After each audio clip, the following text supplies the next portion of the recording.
Hose ശ്രദ്ധിക്കുക. ഇന്ന് ഞാൻ നിങ്ങളെ മുമ്പേ പരിചയപ്പെടുത്തുന്നത് ഒരു ഫൗൾ കിക്കാണ്. ഫൗൾ കിക്ക് എന്ന് വെച്ചാൽ നമ്മൾ ഗ്രൂപ്പായിട്ട് ആക്രമിക്കാൻ വരുമ്പോൾ നമുക്ക് എളുപ്പം ചെയ്യാൻ പറ്റുന്നൊരു കിക്കാണ്. അതിന് ഇംഗ്ലീഷിൽ റോ കിക്ക് എന്ന് പറയും, ജപ്പാനിൽ അതിനെ കിൻഗിരി എന്ന് പറയും.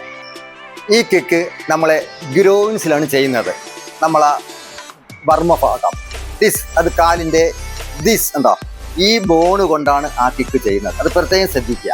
കാലിൻ്റെ ഫിംഗർ അല്ല, കാലിൻ്റെ ബോണ്, അത് പ്രത്യേകം ശ്രദ്ധിക്കുക. This position. ഓക്കെ, ആ കിക്ക് ഞാൻ എങ്ങനെയാണ് ചെയ്യുന്നത് ശ്രദ്ധിക്കുക. എൻ്റെ ഫ്രണ്ട് സൈഡ്, എൻ്റെ ബാക്ക് സൈഡ്, എൻ്റെ റൈറ്റ് സൈഡ്, എൻ്റെ ലെഫ്റ്റ് സൈഡ്, ഈ 3 ഭാഗത്താണ് എന്നെ ആക്രമിക്കാൻ വരുന്നത്. അപ്പോൾ ആ കിക്ക് ഞാൻ എങ്ങനെ ചെയ്യുന്നത് ശ്രദ്ധിക്കുക. ഗ്രോയിൻ കിക്കാണ്. ഞാൻ അതിനു വേണ്ടി ഒരു സ്റ്റാൻസ് എടുക്കുന്ന ആദ്യം എൻ്റെ ഫ്രണ്ടിൽ അറ്റാക്കാണ്. ശ്രദ്ധിക്കുക. ഇതേ അറ്റാക്ക് എൻ്റെ റൈറ്റ് സൈഡിൽ നിന്ന് വരുന്നത്. ഇതേ അറ്റാക്ക് എൻ്റെ ബാക്ക് സൈഡിൽ നിന്ന് വരുന്നത്. ഇതേ അറ്റാക്ക് എൻ്റെ ലെഫ്റ്റ് സൈഡിൽ നിന്ന് വരുന്നത്.